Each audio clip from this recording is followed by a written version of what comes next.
Hare Krishna, dear devotees. Thank you very much for joining today's Bhagavatam class. Today we'll be reading Canto 1, Chapter 17, verse number 12.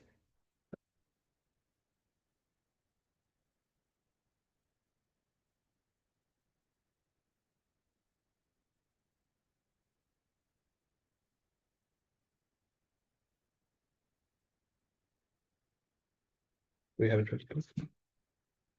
Ko vrishchat tava padam strim Provishya padam string, saurebhya chatuspada Sorebhya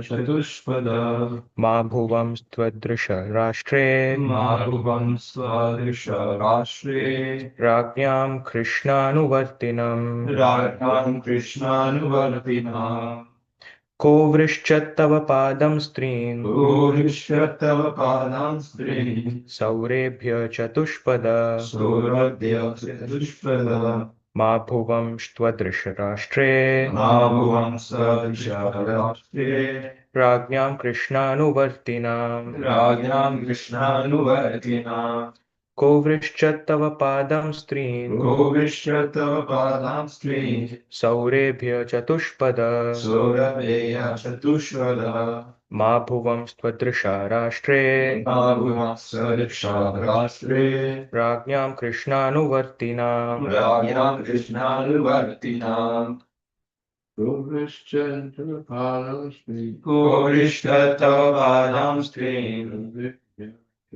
Sorabhya chatushpada,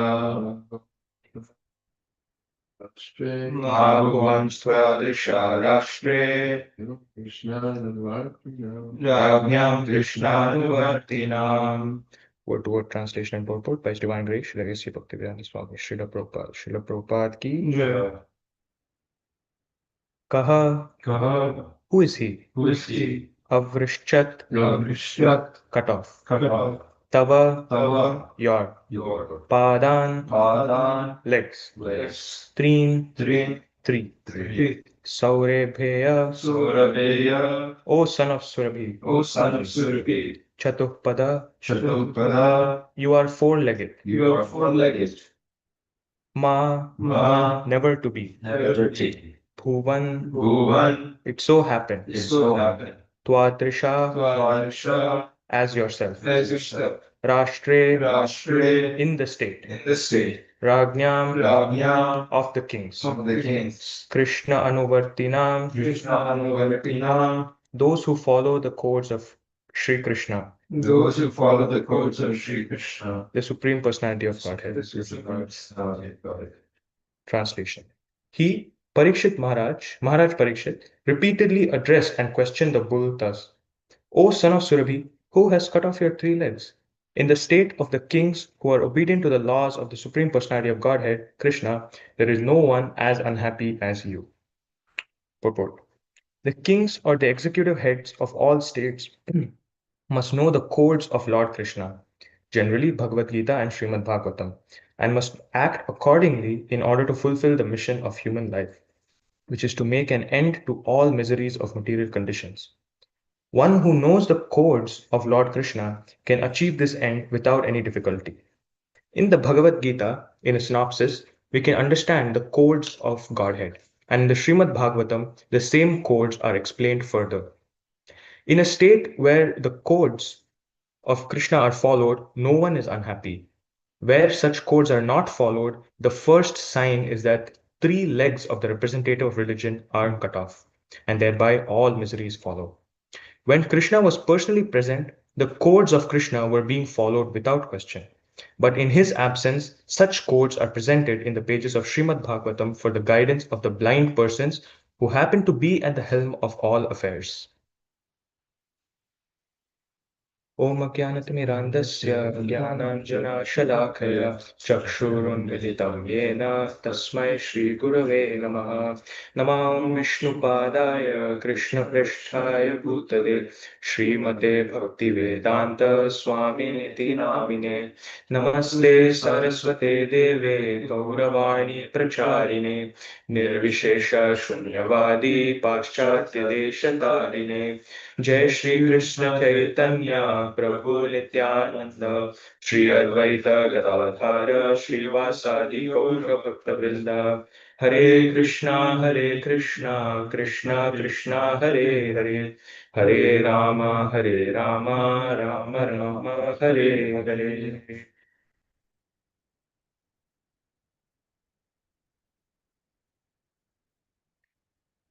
In the past few verses, we've been looking at what the issues are with respect to the leaders who are currently at the helm, as Prabhupada said, happen to be the helm of all affairs.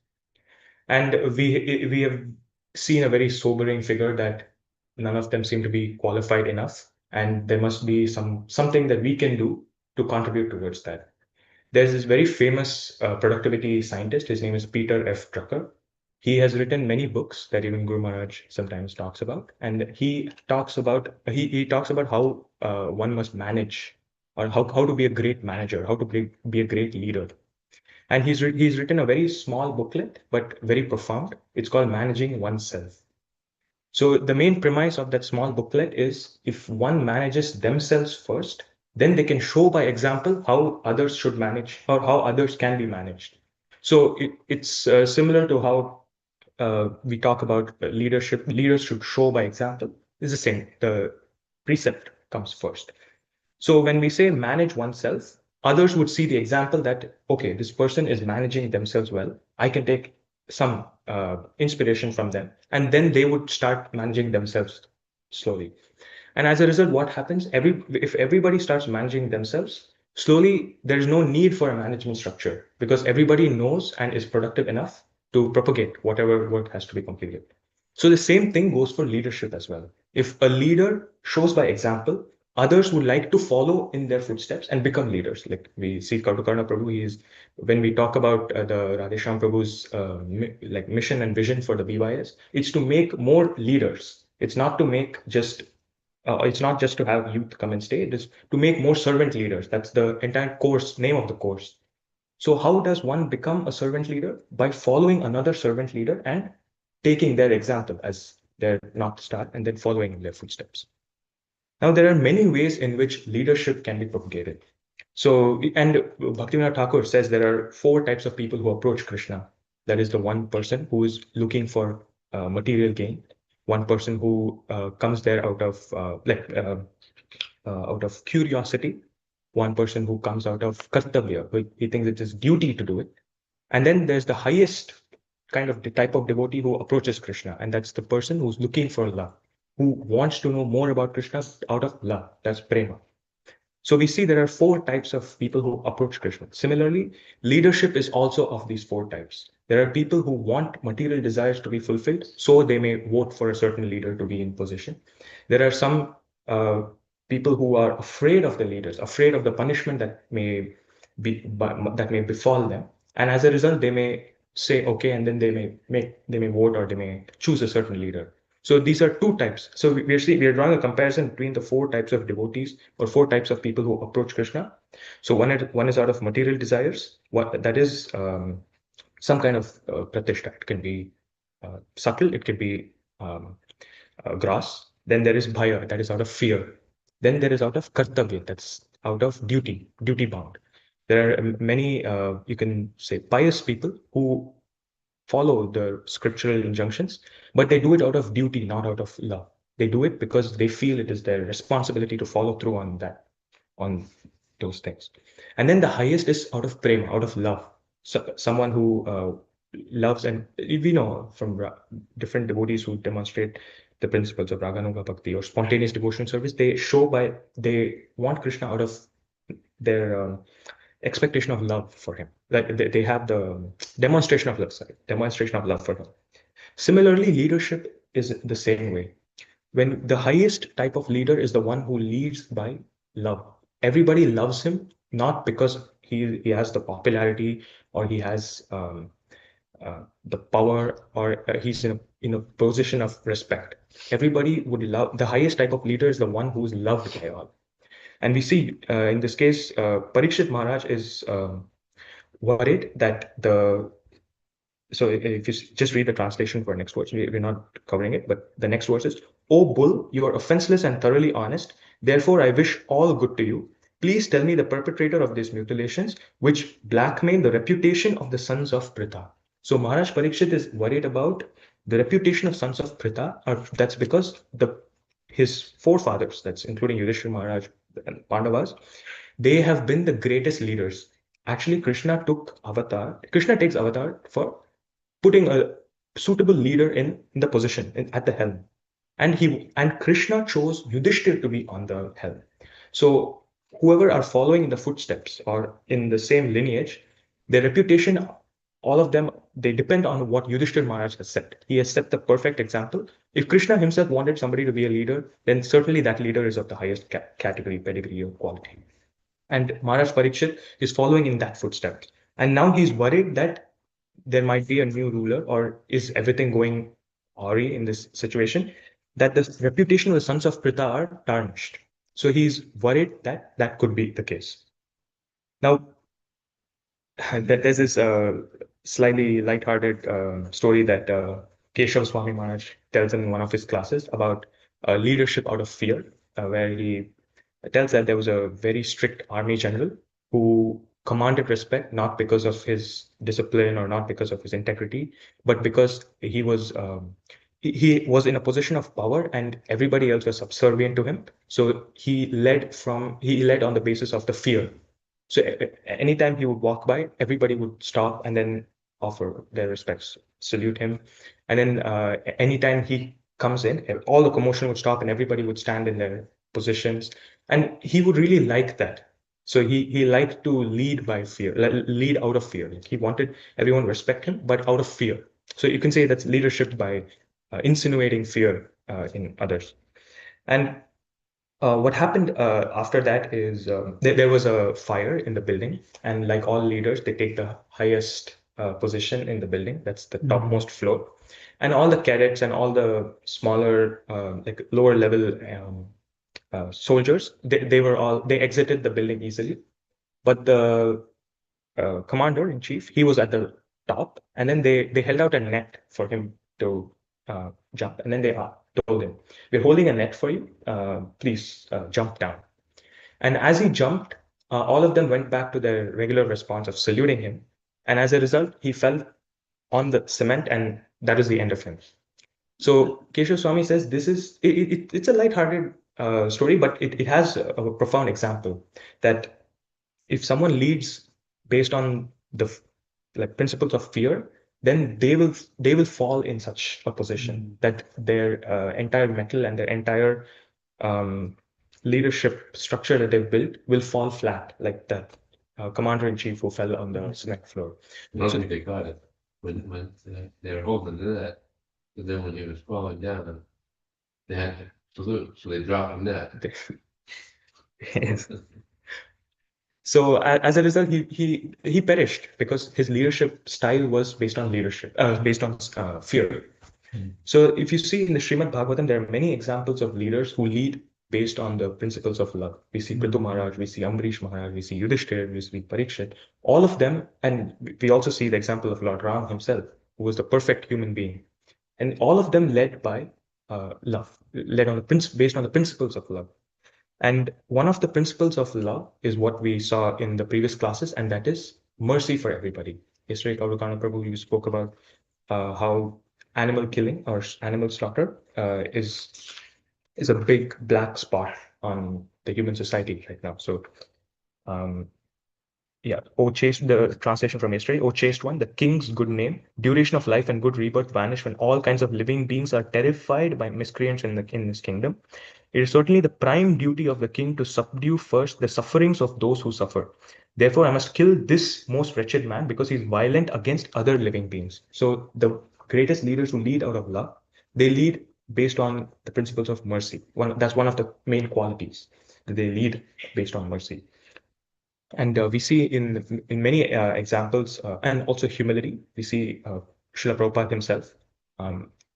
In 1967, he wrote a letter to one of his disciples, where he said that the same way you are giving your life to me and serving me, in the same way I am also giving myself to you.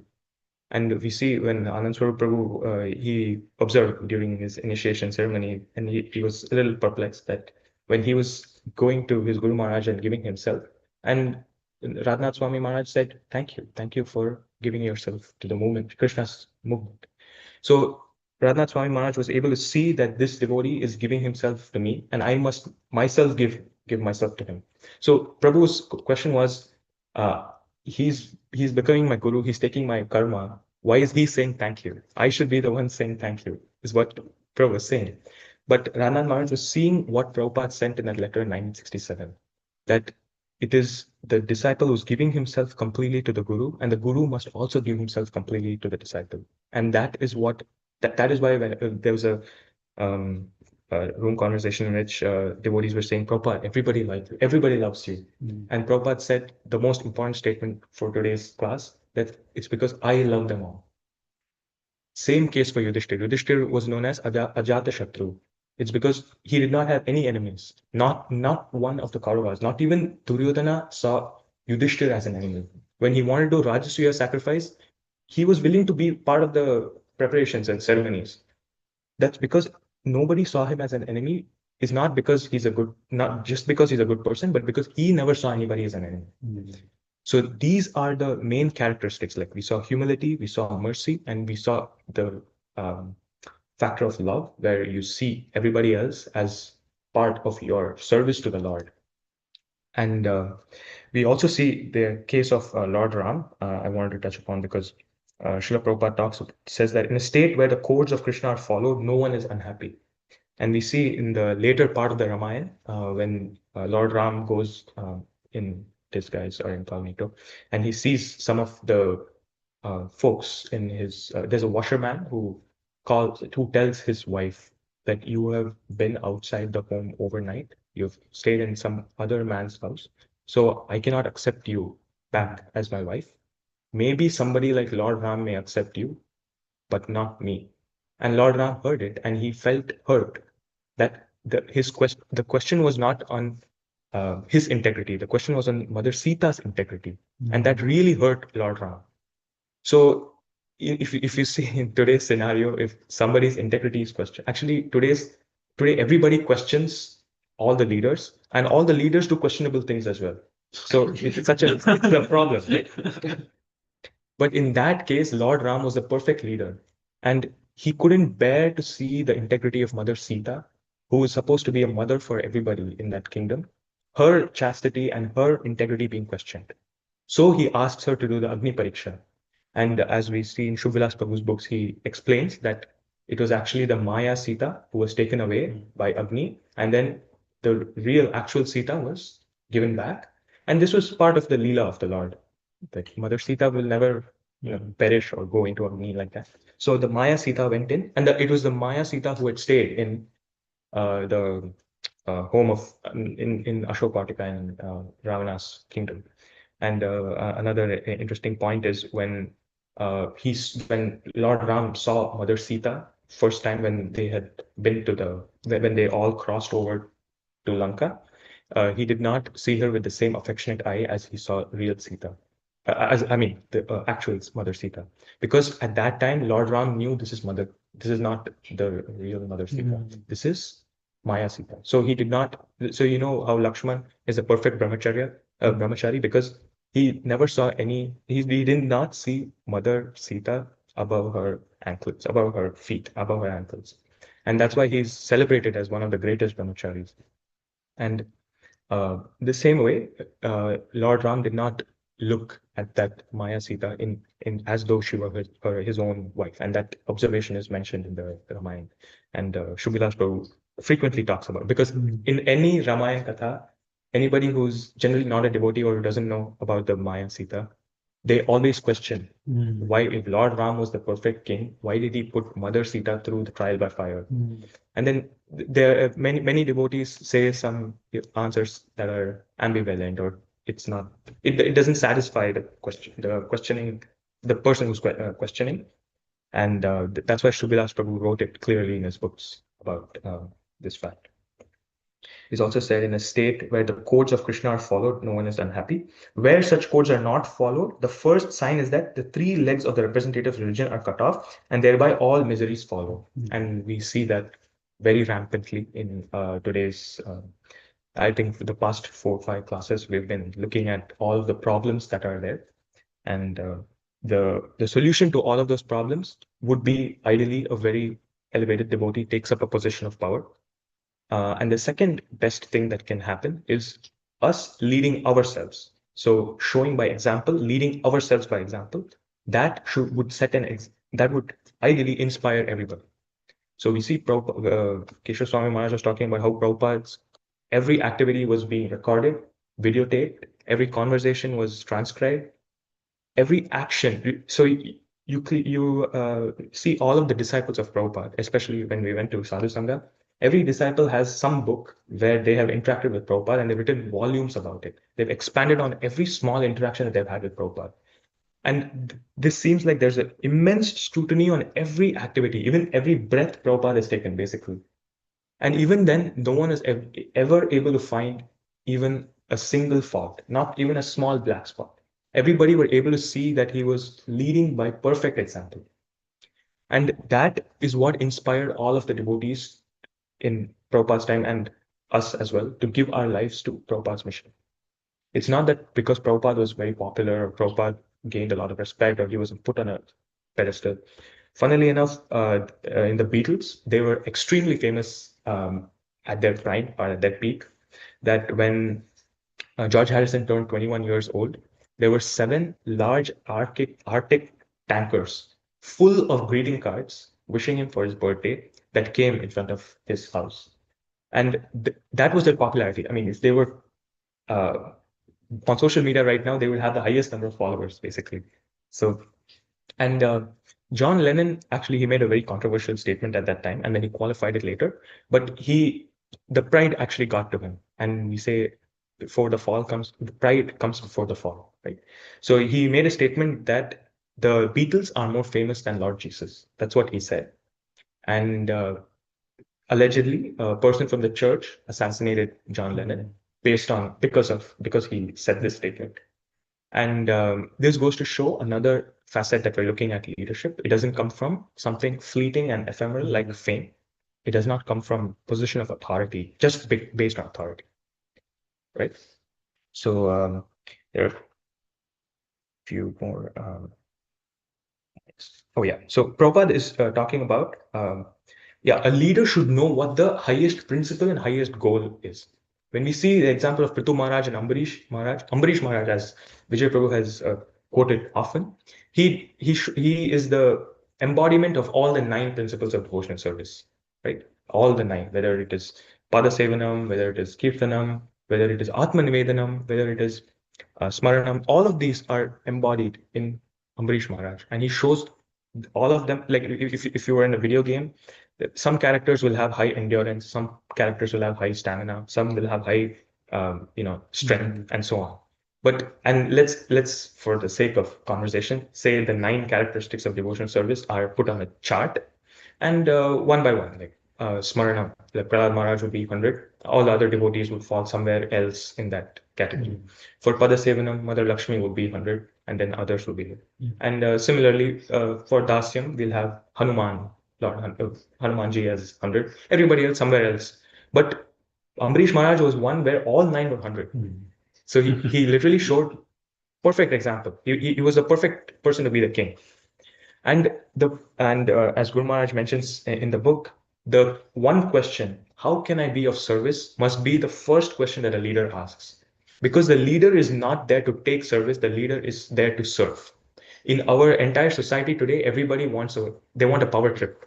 They want to be at the helm, they want to be respected, they want to get all of the comforts that come from being in a position of power.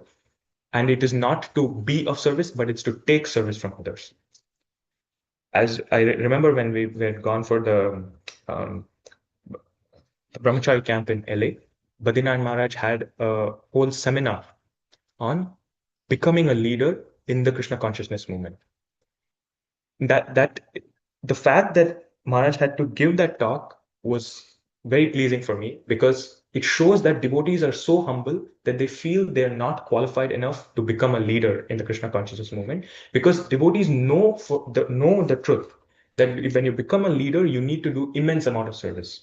We can just see in our own example, Kautakana Prabhu is managing just 5 of us, but there is a lot of service that is demanded of him just to manage this BYS ashram. And Vijay Prabhu has said many times when he was the temple president, it was always putting out fires and being of service to others rather than getting service from others. And the same thing is what Bhaginath Maharaj said. He's been a senior GBC member for a long period of time, and I've never seen him take a breather at all. He's always doing some service, and he always keeps time. If the Srimad Bhagavatam class goes a minute over, Maharaj just walks, because he knows his time is very valuable for the Krishna consciousness movement, and he makes sure that it is used for the right purposes. So all of these goes to show the dichotomy or the parallel where one type of leader wants a power trip and the other really wants to serve and really understands that when I take up a position of responsibility, it is up to me to fulfill whatever is required. And we see what is that the verse that Prabhu you quoted yesterday, and probably one of the more famous verses in the entire Srimad Bhagavatam. Savai pumsam paro dharmo yatha bhakti radokshate ahituki apratihata yayatma suprasidati. The Savai Pumsam Parodharma, the Parodharma that was also mentioned in the verse yesterday, the highest um, principle that anybody can follow is to serve the Supreme Personality of God.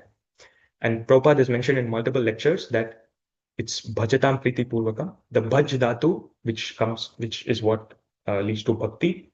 When we say bhakti is love, the root word for bhakti is bhaj. Bhaj comes from serve, or um, giving ourselves in the service of others. That is what bhaj means. So when we say yoga of love or bhakti yoga, when we explain to others, how is that love expressed? The love is expressed through service. And if a leader is a leader who leads on the principles of love, it means he leads on the principles of service. So that is what I was trying to cover when we say that a king is leading by example, which it means he is willing to serve his subjects or praja.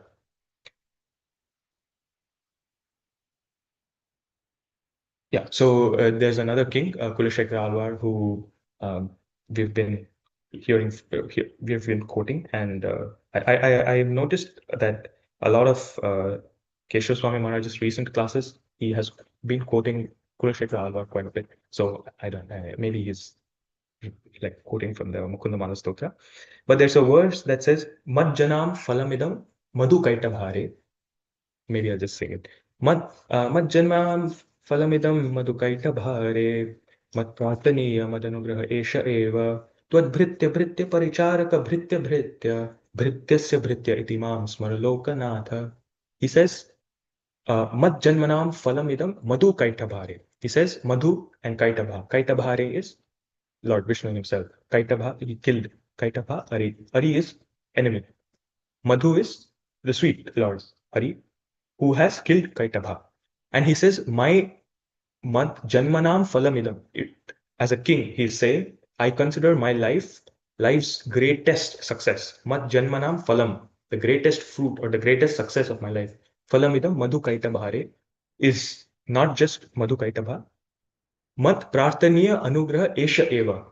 I pray that I become Tvad Bhritya Paricharaka Bhrityasya Bhritya Itimam Smaralokanatha. He says, I want to be the servant of the servant of the servant of the servant of the servant 7 times. 7 times servant. And that is, I consider that to be the greatest success of my life. Maybe I will get the translation. And I think it's 25, if I'm not wrong. Um, 55. Yeah. O enemy of Madhu and Kaitava, O Lord of the universe, the perfection of my life and the most cherished mercy you could show me would be for you to consider me the servant of the servant of the servant of the servant of the servant of the servant of the servant of the servant. So this is what a true leader is supposed to embody, the spirit of service. How can I be of service? That's the question that Guru Maharaj always, and that's a fourth question. And it seems like such a simple thing, or it doesn't seem like a very complicated thing to embody, but you require the Mukundamala Stotra's 25th verse. You need to actually embody that to be a great leader. And that's why Kulashekara Alvar is known as such a great king, because he knew that serving Lord Hari is the highest goal. And he was willing to serve others, seeing them as servants of the Lord. So that should be the characteristic in which one sees others. So yeah, how can I be of service? And it's a power play. And another thing that Guru Maharaj spoke about in a class we heard day before yesterday is about Kumbhi Paka, and it also ties in well with what Kautukarna Prabhu was talking about yesterday, about how the one who kills an animal, they are sent to Kumbhi Paka. It's a hellish planet that's mentioned in the fifth canto, where the people are deep fried in hot oil, the same way that it, it's being done right now. So they get their just desserts, as they call it. And Kulashekara Alvar has another verse where he says, Naham Vande Tava Charaneyo Dvandva Dvandva Hetu Kumbhi Pakam Gurumape Hare Narakam Napanetu Ramya Rama Mritanulata Nandane Napirantu Bhave Bhave Hriday Bhavane Bhavaneyam Bhavantam. So roughly, what he's saying is, Naham Vande Tava Charaneyo. I'm not falling at your lotus feet for freedom from Kumbhi Paka. Obviously, he wouldn't be killing animals, but there may be somebody in the kingdom who may be killing. And as Vijay Prabhu has mentioned multiple times, the leader gets a fraction of the karma, 6%. 6% of the karma.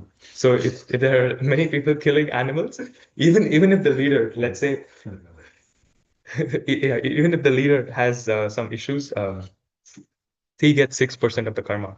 And if he's a leader for billions of people, like maybe in India or China, then 6% is a lot. And there's a class in which Radheshyam Prabhu also mentions about why he became a little more selective of the brahmacharis who joined the Pune temple full time as brahmacharis, because he and Gaurang Prabhu were on a like car ride with Raghunath Swami Maharaj, and uh, Gaurang Prabhu has a lot of like he goes to a lot of these high profile events as a monk, and he spreads Krishna consciousness in that way. So he has a lot of following, and he's a leader for everybody in some sense. Not exactly, not as a spiritual master, but as like you could say a Shiksha Guru or as a leader in that sense. So he says, even if you're in the position of Shiksha Guru or somebody is taking inspiration from you, you get a fraction of that karma as well. And then at that point, Gaurang Prabhu and Radheshyam Prabhu, they kind of lost it, because they were being very merciful and they were accepting everybody else. So Radheshyam Prabhu in that class, he mentions that at that time he felt he should be a little more selective. Out of his own humility, Radheshyam Prabhu thought he's not at that stage of purity where he can withstand some of whoever are dependent on him. If they are not very pure, he's not at a position to withstand their impurity and then help them get through that. So he became a little more selective about the kind of brahmacharis who join the Pune temple. He says if someone has been in an illicit connection physically earlier, they're not allowed in the Pune temple. And Raghunath Maharaj was like, we cannot make this a standard for everybody, every temple, but because you are the temple president for NVCC, ISKCON Pune, we can set that standard there. So he Prabhu mentions in a lecture. So They did any sin? no, bro. So if they actually engaged in an illicit sexual connection outside of marriage, that they're not allowed as a brahmachari in the Pune temple. I mean, they can visit, but just for that temple, because Radheshyam Prabhu feels that since he's a leader for that temple, he feels that such a grave sin, he will not be able to take up the sinful reactions, 6% or whatever percentage, because he's the leader there. What to speak of spiritual master who takes all the sins, right? So that goes to show that we must lead ourselves by example and stay beyond doubt. I don't know why I really love that class about staying above suspicion, staying beyond doubt, showing by example, and how Prabhupada did that. It keeps replaying in my mind. I think I've keep mentioning it multiple times, but I hope it's not uh, boring. And another thing about leadership that we see right now. So Dhritarashtra was the king, and Rashtra is the land. And Dhritarashtra means he was very attached to the land. That is exactly the kind of leaders we have today, who are attached to the land, whether it's land borders or whether it's getting the 51st state for the United States or anything like that. So they're basically embodiment of the blindness that Dhritarashtra shows. You can see Dhritarashtra was like, he is an actual person, but metaphorically, the leaders of today's world are blind like him because their name, so to speak, is Dhritarashtra. They're only seeing based on land borders. They're only seeing based on conquering. They're based on trade wars or setting up some trade deficits, decreasing the import, increasing export. All of these are for the benefit, only the material benefit of everybody else. But if you see all the kings that Srimad Bhagavatam talks about, they don't go for specifically for the war that is on the outside. They try to win the war that is within. The entire Bhagavad Gita, as Prabhupada speaks here, he says all of the codes are mentioned in two books, Srimad Bhagavatam and Bhagavad Gita. That's the main premise of the purport that Prabhupada gives today. And Bhagavad Gita was very interestingly and very fittingly spoken on the battleground. And it seems like it's an external battle where Arjuna has to fight externally. But actually, the war was within. It's in the mind of Arjuna that he has to fight, you could say, the inner demons, as they call it. And that winning that war is the entire basis of the Bhagavad Gita. That's a very reason why Prabhupada named this entire movement International Society for Krishna Consciousness. The winning the inner battle is winning that battle of consciousness. If you see in the external war, if someone gets killed in an external war, it's an act of sacrifice that happens one time. It's a one-time thing. Once they are given their life, they get a next body, that's it. But if you see a person who lives by the principle of Krishna consciousness, that's what we are all trying to do. Every activity that we perform is an act of sacrifice. There are so many temptations that may come upon us. There may be some past conditionings, like maybe we see some restaurant and our mouth may start watering. We may want to eat something outside. But we know that this is a sacrifice we're making for Krishna. We are making it for our own purity so that we can show by example, and others will be inspired by our sincerity and our purity.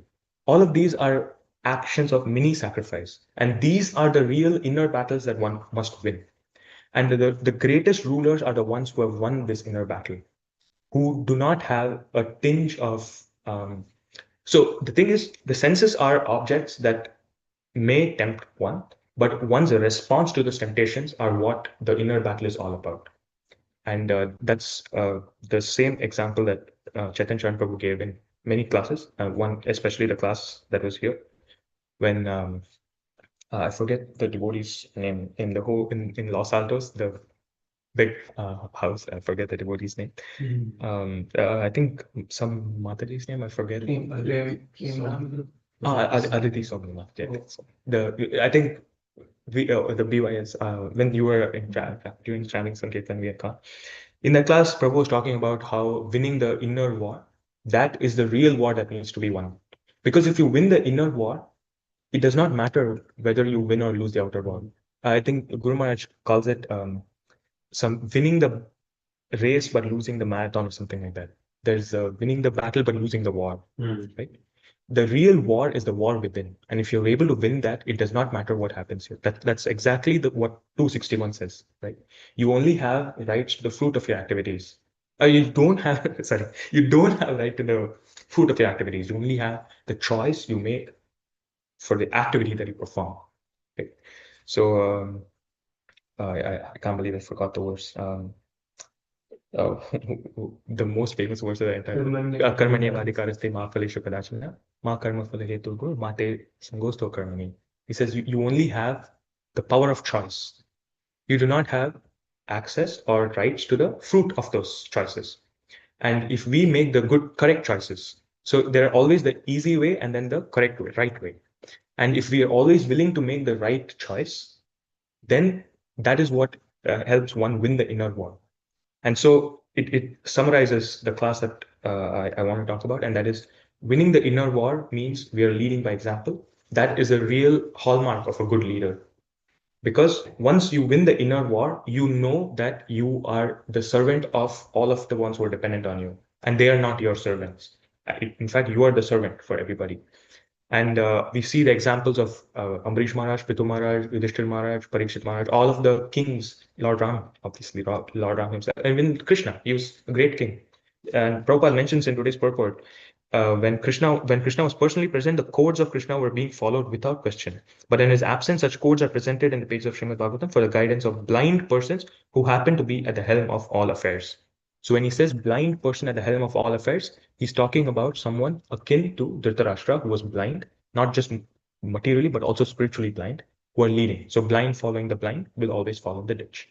So I would like to, I might have a couple more points to speak, but we are at 8. I would like to take some reflections and corrections. Yes, please.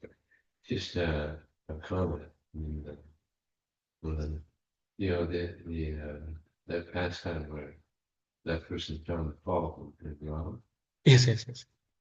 In the Krishna Lila, the person that was, in Krishna went into Mathura, there was that person, he had the cloth, and Krishna wanted that cloth for himself. They refused and criticized. And Krishna cut off his head. That was the same person. They criticized wrong. Oh, That was his reaction. oh, that's wow! I did not know that. And Lakshman, actually, he wasn't a brahmachari. His wife was an Ayodhya. Yeah, yeah. So I was only talking about the principles of brahmacharya. So like a grihastha brahmachari would, in that. Yeah. Sorry, I should. Yes, Yeah. that's. Urmila, he stayed awake, and Urmila was always asleep. And then they, She was always asleep. yes, yes. So they balance it out. Like Lakshman would never sleep. He would always. She slept with him. Yes, yes. Wow. Anand Surupuru like that. Yeah. If he can sleep on behalf of the whole, he can do it for all of us. So that we can distribute books. He's ready to do that section. Getting ready to take He'll wake up, honor Prasadam, and then go to bed. I will honor Prasadam for everyone else. You have to chant Brahmas for everybody.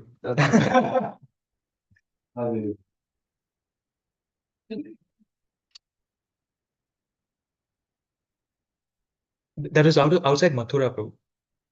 That pastime. Yeah. Okay, okay, okay.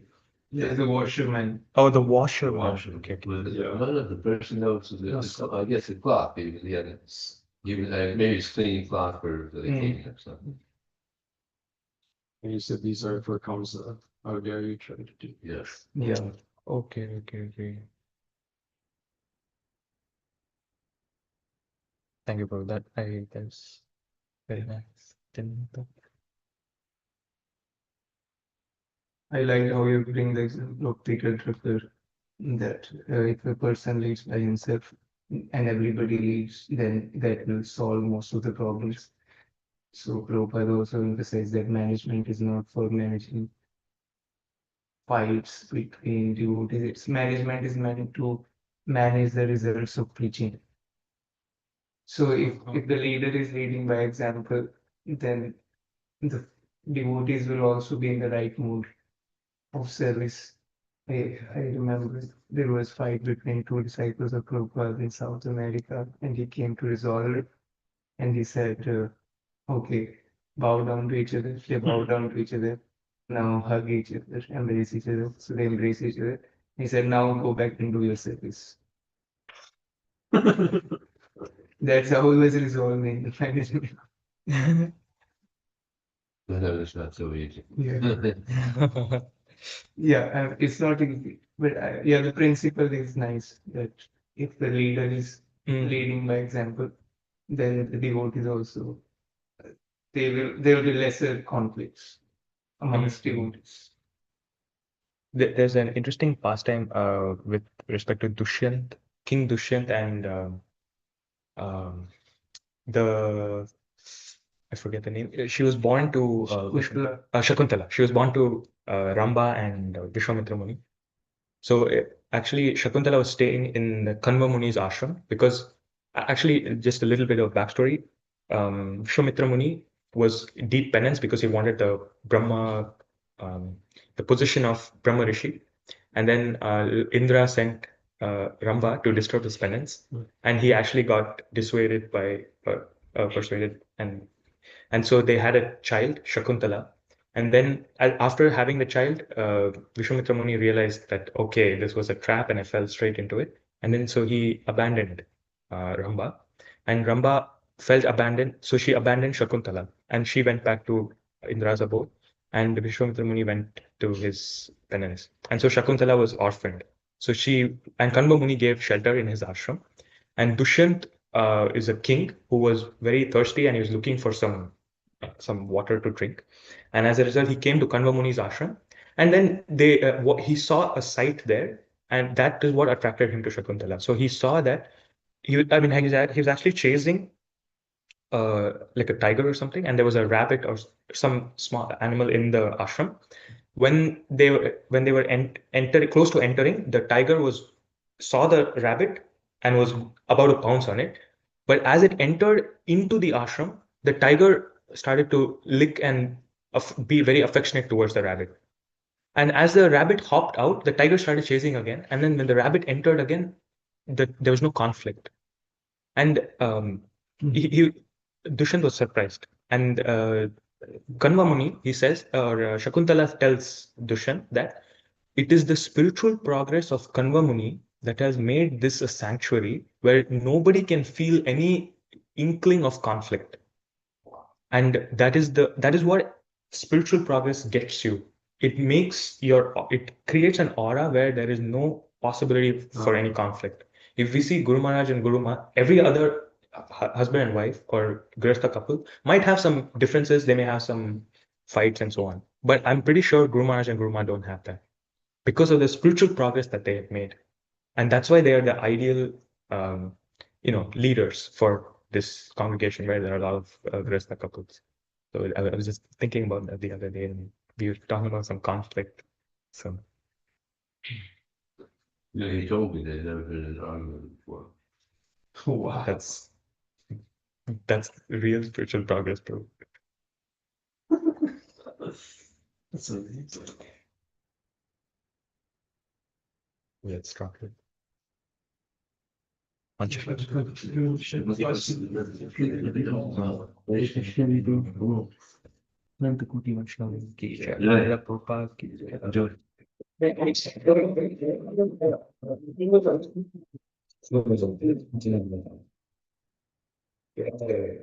Thank you, Satya Prabhu.